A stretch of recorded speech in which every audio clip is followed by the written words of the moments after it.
Okay, we're going to go ahead and get started. Thank you so much for coming. Welcome to our session called Dialogue as a Mechanism for Social Change. We're from the Gund Dialogue Project. My name is Ana Smiler Ostrovsky. I use she and they pronouns, and I am one of the co-student program coordinators from the project. Hi everyone, my name is Camila Adrianzén Yndigoyen. I use she, her pronouns. I am another one of the co-student program coordinators for the Dialogue Project. And yeah, we're very excited to start our presentation today.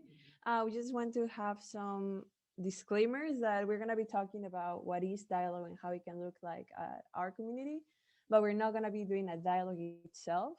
However, we do wanted to highlight some of the important stages of dialogue and mention why are they important. So yeah, just want to be super honest on how's the presentation gonna go, and also that if there's any question that you would like to make to Anna or myself during the presentation, we can take all the questions at the end. We're leaving like some minutes, so you can pull any question in the chat or unmute yourself at the end of the slides.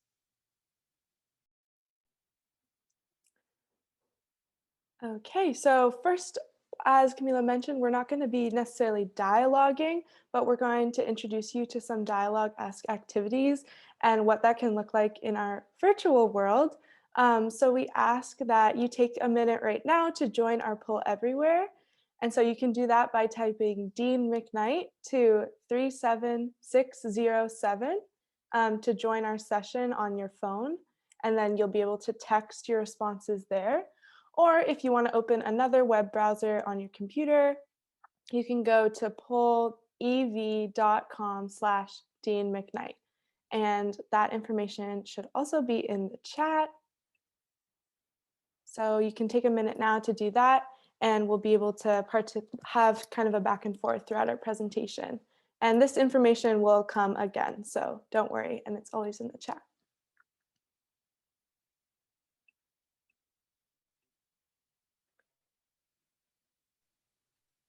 Yeah, and as we all start to logging in, the link is going to keep being in the chat. We also wanted to highlight like, why is icebreakers important in the first place for dialogue, since they can help us to start getting to know the people in the room and start to open up more space for vulnerability and creating a brave space and comfort within the people participating. So it's like a pre-step when we start working on dialogue spaces.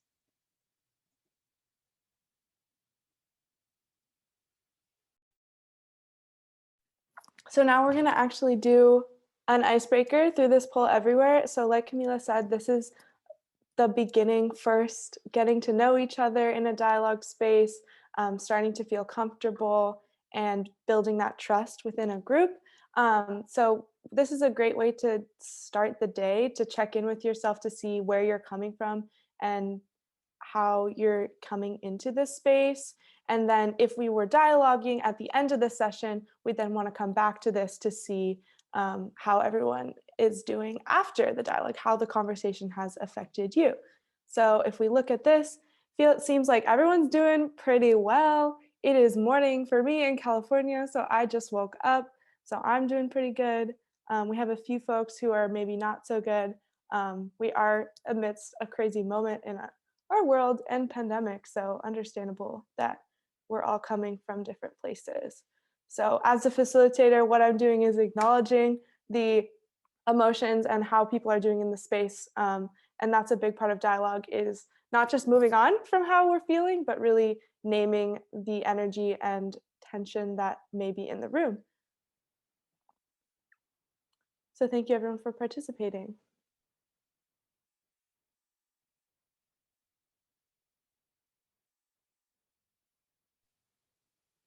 And now going on with other of the first stages in dialogue, one of the first things that we want to work when we're in a dialogue dynamic is to work on identity reflection. And this can let us start to develop like the importance of understanding in which position are we starting or entering the conversation and the space we're trying to work with. So we want to show some of the big 9 of social identities, such as race, ability, ethnicity, age, language, socioeconomic status, religion, gender, and sexual orientation, because they really impact how we start sharing our personal narratives and how we open up in the dialogue spaces. And it really like help us understand more how our different social identities intersect with each other. and shape our activities and our interactions and our lives overall in the spaces that we are. And for example, in my case, as an international student of color, I am going to experience differently classes at Conn and spaces at Conn than a white peer whose native language is English because of language barriers and because Conn is a predominantly white institution. But I can also experience privilege in other sides of my identities as a cis woman, for example. Um, so we wanted to highlight the importance on understanding and digging deeper into this identity reflection within ourselves to know how we can go deeper on understanding each other, practicing better listening, and also solidarity and allyship with the other identities we hold privilege and oppression with. So building off of that, oh, I see some people have already started to answer. Now that we kind of have an idea of what these big nine are, and identity development is, like Camila said, a huge pillar of the dialogue process. We are going to ask you all to take a second to think about which of these big nine position aspects of your social identity do you think about the most, or do you think you are most aware of in your daily life? And intergroup dialogues can focus on any of these different aspects of your social identity, but they all intersect and compound, as Camila was saying, to form different experiences with power and privilege and oppression. So we see people are starting to answer already. Gender is a big one. Race is another big one. So those are often two that kind of face us the most. Like when I enter a space, my whiteness grants me a lot of privilege, and then my gender maybe not grants me less privilege. As a woman, we still experience wage disparity. So these are big ones that clearly affect us all. I see ethnicity, sexual orientation as well, socioeconomic status. That's a big one, especially in the context of COVID. Everyone is experiencing economic crisis in different ways right now. Religion as well. Everyone, socialization, we're raised with different relationships to religion, so that can come up really in interesting ways in dialogue when you're with a group of people who have been raised differently. Great, well, thank you all so much for sharing and opening up in that way. We hope this showcases the diversity that we have in the room and what different people are thinking about as they move about in different spaces. Yeah, to keep going on how identity development enters into our mission as a program is that it's one part of our mission to create that space of challenging and transformative educational spaces and opportunities in face-to-face conversations in our community who are specifically focused on this and exploring these social identities, how they shape our interactions in our personal lives, to increase that intercultural awareness and fostering greater community understanding within our community and whatever the spaces that we find ourselves at.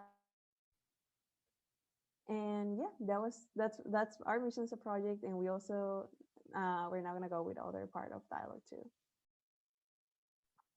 So in order to have these difficult conversations, before we even get started, we first need to establish community guidelines. And so this is a way for us to work together to start to get comfortable with being uncomfortable and have the language to be ready when difficult, hot moments may arise, which are inevitable. Conflict is absolutely inevitable when you are getting in a room or a virtual room talking about difficult things with people who you are just starting to get to know, who are different from you, have come from all different backgrounds and experiences. So these norms can really give a foundational language to protect the trust that we're starting to build in the group through those icebreakers, through these different dialogue activities, beginning to allow vulnerability. And it just provides that foundation so we can avoid hurting our peers or breaking trust when tensions arise. And this is a living document, just like dialogues are constantly evolving because we're all bringing our own opinions and thoughts and experiences. This is always being altered and revisited regularly. So if something comes up and you can revisit and add a new like language, so problems can be easier to grapple with. Or maybe not necessarily easier, but you have the language to talk about it. Yeah, and as Anna says, these community guidelines are going to depend on the space that we find ourselves in, because they need to speak to the necessity of the group in the room. And so these are some examples of community guidelines we can build off from, that we can start with, but the really important thing is to accommodate them to the situation, to create that space where people can feel, can be vulnerable and can open up and speak their truth. And for in this, like specifically in this virtual world and dynamics, we wanted to highlight number 8, for example, which speaks on maintaining a safe atmosphere, which is gonna look different on a video call setting. As different people may feel differently, like when their cameras are on or off, or the mics are on or off, depending on the moment and activity of the conversation. So these are all like some options that we can use to make dialogues more vulnerable, and even on a virtual space.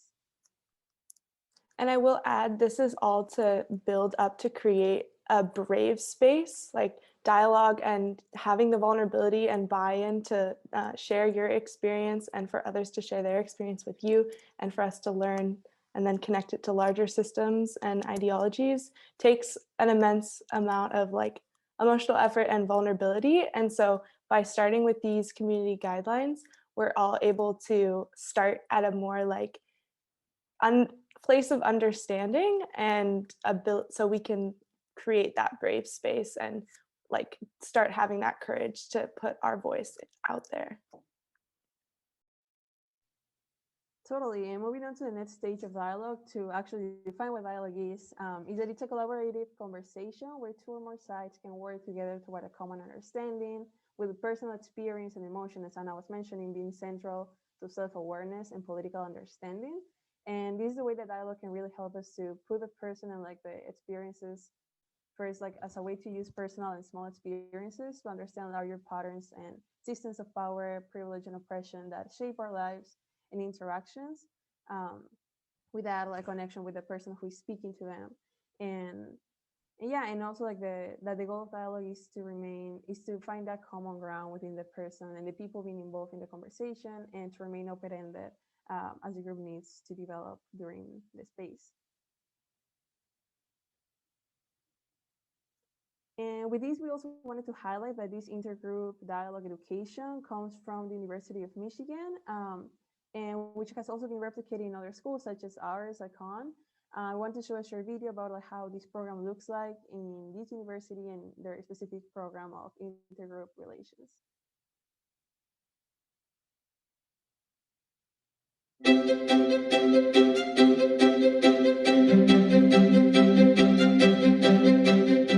IGR has made me a better person, both professionally and personally. IGR has given me hope in a very real way. Intergroup relations is a place to transform. It's a place where students can grow intellectually, their hearts change. It's a place where students really find family. Providing spaces and opportunities in everyday life to build relationships with people across different race, ethnicity, and identities. That's when my blinders started to open. That's when I started to realize, like, what is white privilege? What does it mean that I'm a man walking around a college campus? It's not about a right or wrong answer or a right or wrong way to think, but being able to appreciate all ways to think and all ways to be.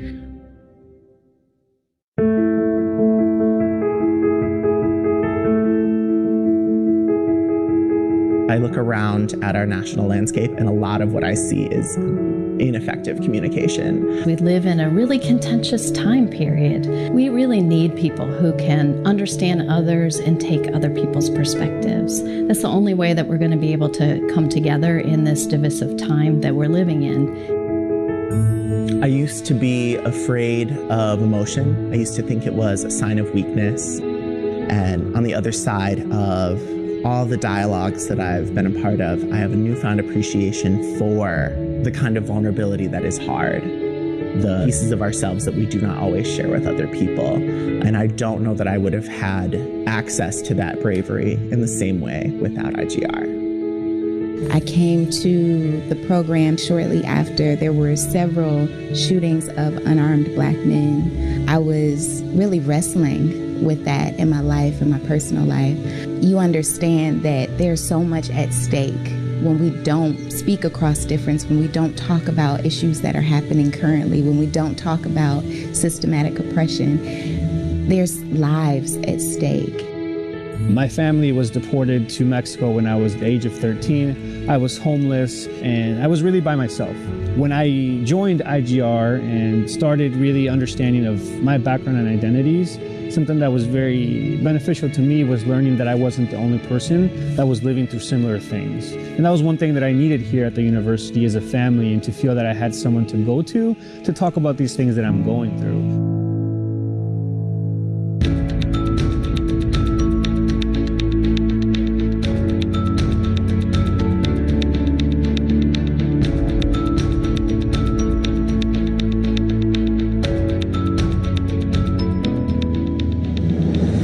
One of the things that's important about the Michigan IGR model is that we're a partnership program with Student Life and College of Literature, Science, and the Arts. And so this partnership allows us to think about students holistically, think about them as whole people, as people who are learning and growing in every aspect of their life. IGR has impacted over 130 college campuses from Princeton to Stanford and across the nation. Participants in our institute learn the skills needed to bring dialogic opportunities to students across the country. Our philosophy is that students teaching students is a much more transformative experience than just the learning environment in and of itself. That peer-to-peer education really takes off the feeling of you're a professor, you studied this for X amount of decades, but in IGR, even a person that holds all of that esteem is still learning from you as a person and as someone that holds your specific story and narrative. I have faculty tell me all the time they can spot an IGR student in their other courses. They're asking questions, they're really listening deeply to other people, they're making connections with the content and their lived experiences. To be able to really articulate and connect with people that had never walked in my shoes, what I had experienced and what was going on, and for them to get it was tremendously uplifting and empowering. For me, it's inspiring people who are actually going to go out into the world, make a difference, and put a lot of the skills and the tools that we provide them into practice. This is really my passion. This notion of social justice education is actually something that I want to do for the rest of my life, and it actually gives me hope.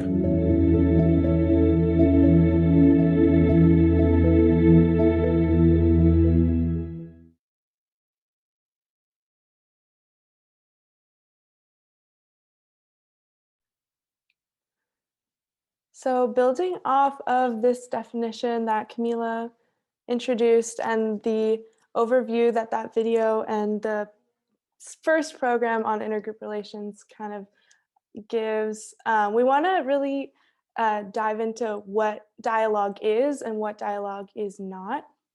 So as the video discussed, dialogue is, the purpose is to broaden our own perspective. And we do that by being in conversation with others in this kind of very intentional learning space.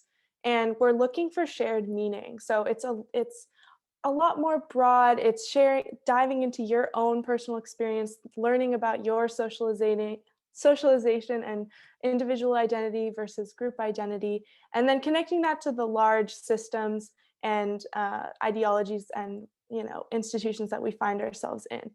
And so that really differs from discussion, which is, think of what you may do in a classroom setting, like a Socratic seminar kind of style, where you're presenting ideas, there's a topic at hand, and the purpose is more to seek answers and solution. In dialogue, there's often never the right solution or any answers that we'll come to. Well, we're striving to come to common understanding, but there is no one answer. And so that, again, differs from discussion, where you're more persuading each other, you're enlisting others to understand what you're learning. So again, think of like a classroom for that kind of discussion. And that even is even further from debate, which we know as, think of the presidential debate, where the goal is to succeed or win. You're really looking for your opponent's weaknesses and holding on to that, which is completely different from dialogue. We're trying to find common understanding and, be more equal in a conversation, where debate is like defending your own opinion, you're steadfast, you're not changing, you're trying to convince others. And the whole point of dialogue is to change, you're going to come out of it changed your mind. It's a lot more open, and you're often learning completely different things that turn what you learned in your socialization on its head. So we're the opposite of kind of stressing those disagreements. And going deeper with the definition that Anna has been sharing, like in the differences with dialogue with other forms of communication, some other key aspects are like starting with that exploring of individual and group identities. It's one of the very key aspects of dialogue to have like a deeper introspection on our positionality, to reveal those and reevaluate the biases and assumptions that we've internalized and have been socialized to throughout our lives, which really can help us more to practice that active and global listening with the people in the room, and also to feel and practice more vulnerability, as we know that the people that we're sharing the space with, that we're sharing the space with are also going to be there to listen to us actively. And it provides that space to be more open to learn, to make mistakes, and take accountability when that happens, instead of just kind of like passing it by or like putting it under the rug. And it can still help us to practice that empathy towards ourselves and others, and by speaking our truth and listening to others' truth as well. And there's a few more key aspects of dialogue that going on from these are also like on that centering of vulnerability, practicing that centering of emotions to deepen that understanding. As we mentioned before, going for the smaller micro experiences and personal narratives from the larger patterns of power, privilege, and oppression, to uncover those contradictions, confusions, and ambiguity in all the ideologies that we've been internalizing. And connecting and grappling those personal experiences to the larger systems and ideologies that surface on dialogue conversations. So as I'm sure you are starting to see, there are a lot of lessons and tools, tips, and tricks that intergroup dialogue can provide. And so as we mentioned our mission, one of our goals is to teach and provide kind of these lessons and tools to you, our community. And normally, whatever word you want to use, circumstances, we would be doing that through actually dialoguing and getting in a room with people and talking and doing this sort of process that is dialogue. But as we are here on Zoom, we find ourselves in a highly virtual moment. And so we've had to kind of pivot and get creative on how we can continue to teach and work together to show these different tools and lessons that dialogue can give us. So we've started doing that through our Instagram account, which is conn.dialogue, as you can see here on the screen. You can go to the next slide, Rachel. And this has allowed us to really, in a very easy way, provide all these different tools for how to really have these difficult conversations. And all of this information is at your fingertips. So some of those tools, tips, and tricks include really getting into the nitty-gritty of how to navigate conflict when it arises, which is, like I've said many times, is inevitable when you're having difficult conversations, engaging with those who maybe disagree with you. And then another pillar of that is listening techniques. So learning how to actively listen, globally listen, bringing empathy to your conversation. So it's not just about, again, getting your point across, but you're really hearing and grappling with where the other person is coming from. And then we also have information about self-care, vulnerability, and triggers. Centering emotions is crucial to dialogue and having these difficult conversations. But we realize that takes a lot of, energy and emotional labor. And so self-care is crucial and its own form of activism in itself. So we have lots of information on that. And then how to apologize. Mistakes will be made in this kind of work, especially when dealing with big issues of isms and power and privilege and oppression. So figuring out how to apologize, how to make that apology effective, and when or even if it is a good thing to do or the right thing to do, if there even is a right, of course. And then lastly, one we want to highlight is our information on identity development, which is how we started this presentation. And our identities are constantly evolving, and there's always more that we can learn and uncover about our own socialization and positionality and how that interacts and affects others. And then we have so much more. So that is a resource that is available to you at any time.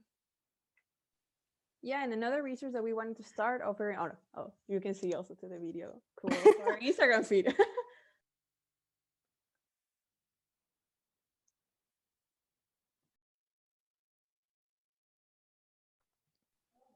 So totally go follow us on Instagram. We're gonna, and also like any opportunity that we can maybe share in the future too, we're also gonna be using that platform to share it. And a new platform that we also wanted to use to offering more spaces for our community, especially in this virtual world and time, was our new podcast that we're gonna release tomorrow at another session on Elevate at 11 a.m. Eastern time for the premiere of our first intro episode, as we wanted to use this platform to create more spaces of conversation with different members of our community, such as students, current faculty, alumni, and just to connect different parts of our space to joining these conversations, as we cannot physically be like that as for right now.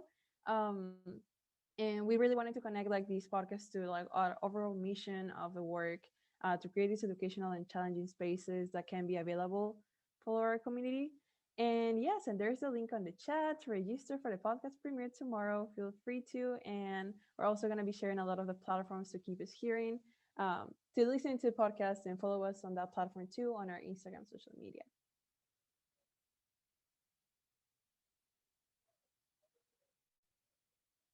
And how this overall, like our Instagram platform and now this new podcast platform connects to our work is to keep contributing to a more just Conn community, by just like promoting these programs to raise our collective consciousness, build stronger relationships across social identities, practice that more genuine solidarity within each other, and giving our community some of these tools for taking action against inequality at Conn and our personal lives and different spaces that we find ourselves at. This is what we aspire to do with these resources and this work in the program, and totally highlighting that we see dialogue and all these tools that we're offering as a project as a tool and as a resource, but definitely not as the only one solution for all the issues that we have at Conn and overall for the issues that we find ourselves in our lives and in the world related to systems of power and oppression. But it can really be a useful tool for like empowering and healing within ourselves as students and community. And that's what we wanted to sort of go to. That's part of our presentation today on how these can create social change at Conn and at different spaces. So as you can see, some of the levels or like areas of change that we can notice, and that we see dialogue working as is for students, for example, as how dialogue practice and tools can help us to practice how to speak our truth, how to listen to other stories and truths and personal narratives. That can really help us to practice more truth solidarity within each other as a community, and also towards healing towards our own social groups, especially when with the marginalized and oppressed social identities that we are part of. And so what's some immediate next steps go back, thank you, Rachel. Some immediate next steps that this can mean is, like we said, learning how to have these difficult conversations through our Instagram and our new podcast. And an opportunity will be at some point you could participate in one of these conversations that we're having on our podcast. We will eventually be having new peer facilitator cohorts. So if this is something that sounds super interesting to you and you want to learn exactly how to do it, that could be an opportunity for students. And then we also have our curricular side of the program, where we're hopefully going to have more first-year seminars that are in this intergroup dialogue style, and that's a sustained dialogue over an entire semester. And then possibly we can offer other classes in the future. So if you're a professor on this call and this sounds like something really interesting to you, we encourage you to talk to us and we can make something happen. And all this is to say that there's a lot of opportunity to like figure out how to have these difficult conversations. Totally. In another space that like beyond our Conn community and within our campus, we can also find dialogue useful for our larger conversations in the country, in the world, in the communities that we're part of. And as we have seen, like how social media has played a big role during these specific like pandemic times. And with everything happening around the world, like I personally, as an international student, like these dialogue tools have been super useful to understand things going on in this country, to explain the things going on here to my family back in Peru. And they can really help to like connect that with the communities of the members, not only for international student community at Conn, but like the different parts of the world are experiencing. Like that global listening and that practice of truth telling can really help us to understand more these larger conversations, not only at our community, but larger spaces. Yeah, and we feel that this can be like dialogue can be a launching point when you're like learning about these other people's experiences and really grappling with your own experience. That opens up this world of collaboration. And so it's not like the solution to create social change, but it can be an amazing launching point to feel inspired and empowered to have the language to know how to go out and create social change. And so we feel that there's great potential to change our culture at Conn. As a predominantly white institution, we have kind of a duty and responsibility to continue to actively work towards creating a more inclusive and welcoming environment and culture at Conn. So we think that dialogue can be a helpful way to do that, whether it's like the individual small level interpersonal level between students, just talking to each other, making new friends, whatever it may be, talking to first years, to the classroom level, to clubs and social side of things. So we think that there's great potential. And it really just comes down to we all need a little help sometimes figuring out how to more effectively talk to each other. And so this could be a potential great launching point. So with all that big picture in mind, we hope that this kind of inspired you a little bit, got you excited to dialogue in the future. Thank you so much for coming and listening to our presentation. Dialogue is big, so we could clearly go on and talk about it forever, but we hope that you join us tomorrow in listening to our podcast premiere. Yeah, and we leave here like our Conn account again and our email thingy. If you have any question, if you want to find us or just want to reach out at any point, and also want to open, I think we have a couple minutes. Also, if you have any question, you can put it on the chat. I don't know if the mute thing it's an option right now, but the chat is definitely there.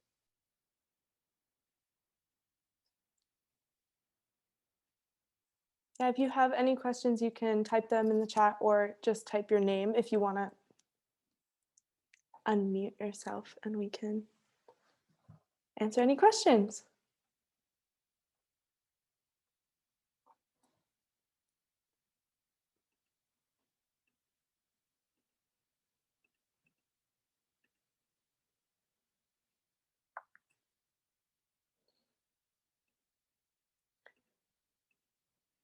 And if you're interested in any future opportunities or curious about dialogue, again, our various accounts are here on the screen. But thank you all for coming. If there aren't any further questions, we'll just hang on the line. We have one question. Oh, great. Tari said, can you share what drew you to this program and what you find rewarding about it? Yeah, I don't know if you want to go first, Anna, or me. Like, I don't mind. You can go. Okay. I feel like in my case, I was really interested because I've been having these conversations in different ways with my family.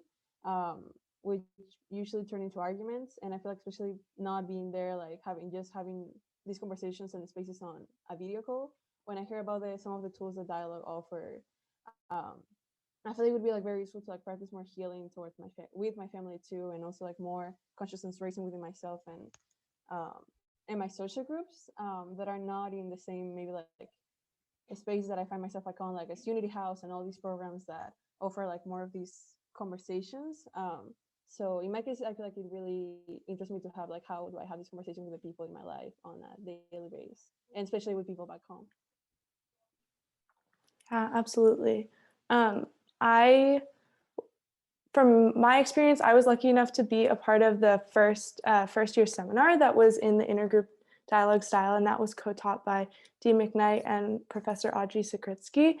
And so I was able to participate in this very sustained version of dialogue, and I saw firsthand what it could do for people and like how it opened my eyes, and especially like moving across the country to go to college, like it allowed me to really look at my socialization in a way that I hadn't before.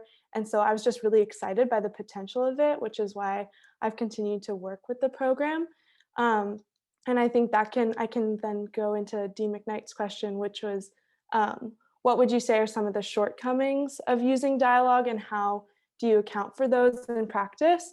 I think especially in conversations about that can focus on these different marginalized identities, the people who hold those marginalized identities can sometimes feel like the experience can feel like you're using a lot more emotional labor and giving in a way that maybe others aren't.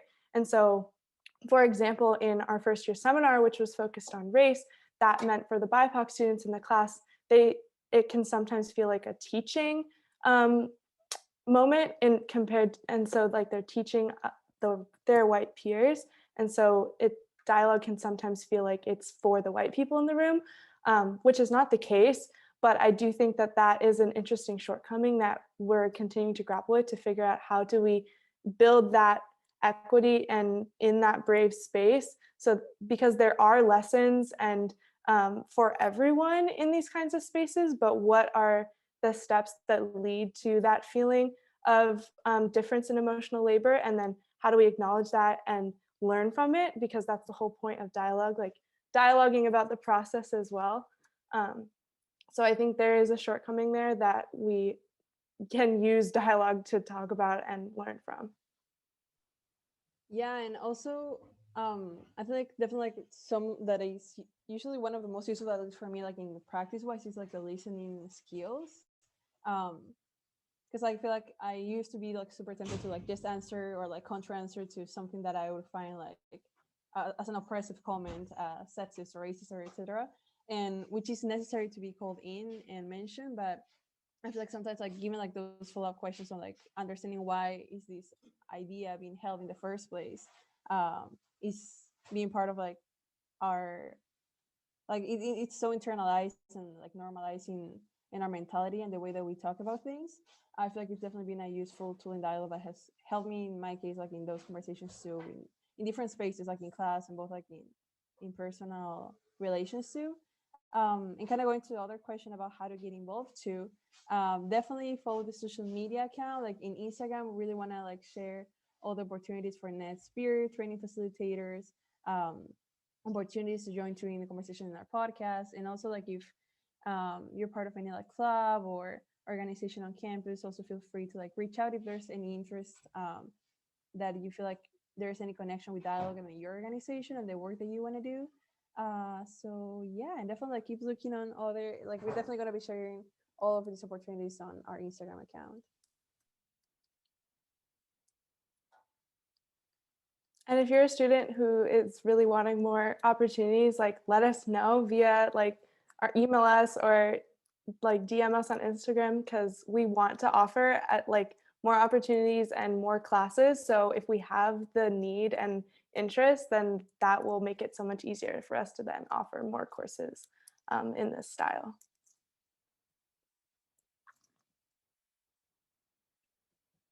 Any other questions?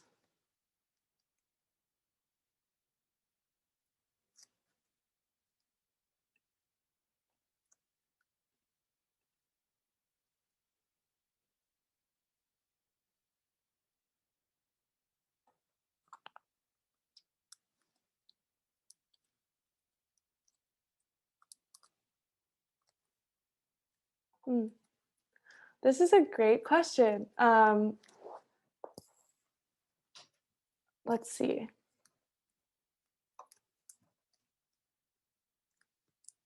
So I think that is what, so the question in the chat was about the success we feel like we've had if reaching a broader spectrum of campus, and like how often we get quote unquote non-believer participants.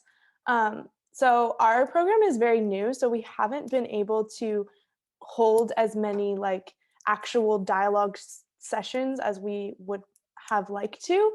And so it's more difficult to assess this right now because of COVID and how that has affected us hosting dialogues. I think that's what excites me so much about the potential of the curricular side of the program. And then eventually when we're able to start hosting and facilitating more events that are actually dialoguing, we've been really excited and pleased by the feedback we've had from varsity sports, who a lot of people are like, oh, this program sounds awesome. We want to have these conversations with our team or whoever. So there has been an exciting amount of interest from across campus. But in assessing quote unquote non-believers participant, again, like I said, it's hard to assess that right now. But I think in the next year, hopefully we'll be able to see more. But that's a great question and something we'll continue to check in with ourselves so we can make sure to reach everyone on campus.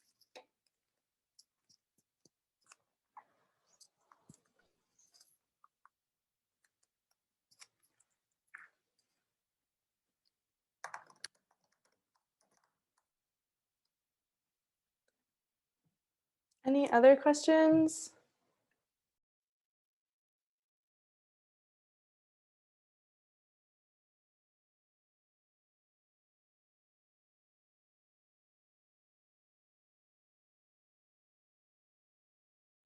I just want to say that I put the link, no, the link, like the email and the Instagram account in the chat in case someone can't see the screen well.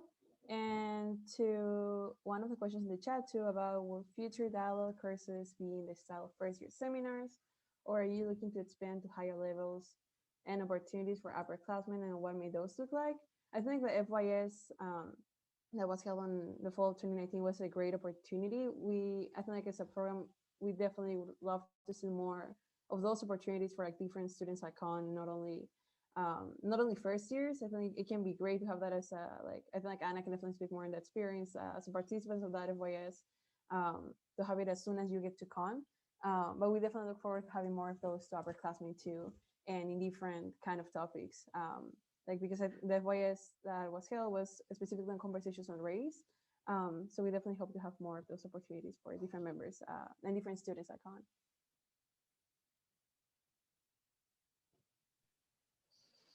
Yeah, I would agree. And we can continue to build off of what people learn in the first year seminar. So if that is the first opportunity people get, or even better, like what Dean McKnight said, if we can start to implement this kind of these kinds of conversations into orientation, then you get that taste, and then you can take another course later as an upperclassman to maybe learn more about how dialogue actually works, and then work up to becoming a peer facilitator. Yeah, and definitely wanted to highlight too the comment I seen of Professor Harris on that even if we're talking like the preaching to the choir, quote unquote, the choir needs to practice and it can always be louder.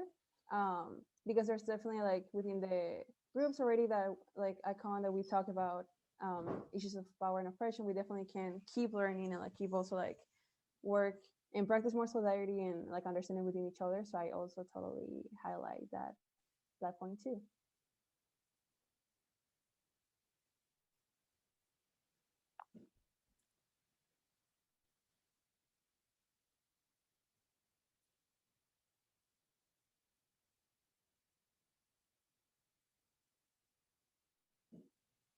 I think I just saw like Dr. Loy's comments about if we think that these dialogues would be essential part of the residential life in the dorms experience, and how would you see it working there? I think it'd be awesome. I've seen some schools that do have a program. I can't remember the name of it right now. But as we mentioned, there are other schools that have also like intergroup dialogue, education, and opportunities in their programs. So I think it'd be great to have it at Conn. I was part of the community engagement housing in my first year, well, last year at Conn, and it was actually super great. It wasn't exactly a dialogue format, but it was in somewhat similar, and it was really powerful. And I think it was part of what it really what made it useful for learning and growing to the people in our residential dorm. Yeah, and the key to making that happen would be partnering with the real staff to have all of their house fellows, or, for example, or floor governors participate in a peer facilitator training, which I think Dean McKnight mentioned in the chat does take a lot of, like, it's a learning process. So that could be a future endeavor, but it does take like some time to train so people feel ready to have these and facilitate these conversations, because it's not easy. There's a lot, like we're talking about, there's always more to learn. So I think that would be a good first step though.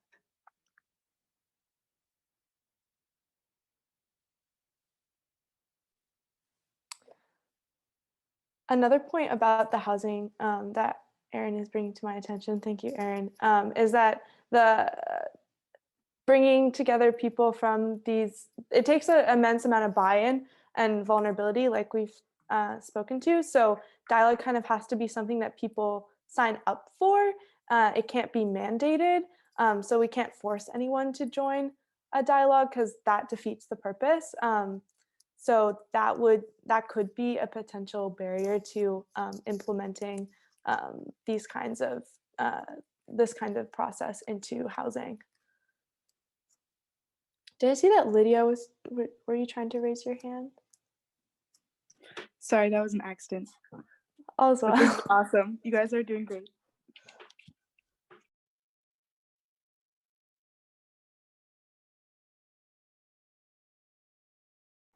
Any other questions? I think we're almost at our time.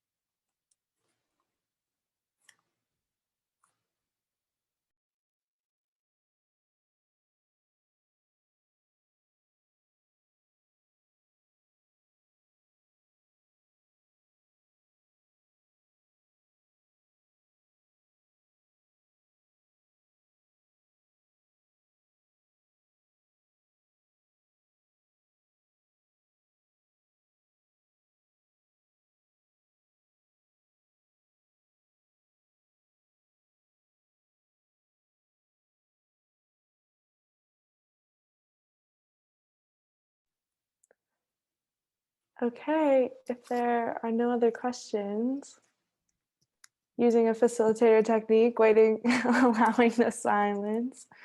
Silence is good, but yeah, just to say thanks to my headphone, just failing to me. Saying thank you to everyone really being here and participating in the polls and with the questions. Really hope that you can join in different opportunities of the program too, via Instagram or podcasts or any means. We are definitely happy to learn more of like your comments too and any questions that there may be about the program.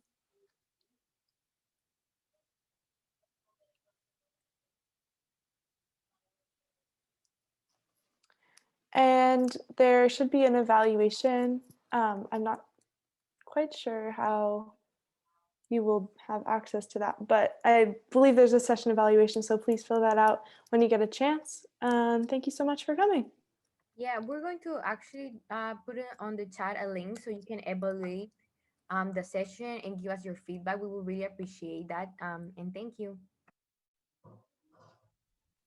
Thanks, y'all. Enjoy the rest of the day and the sessions. Thank you.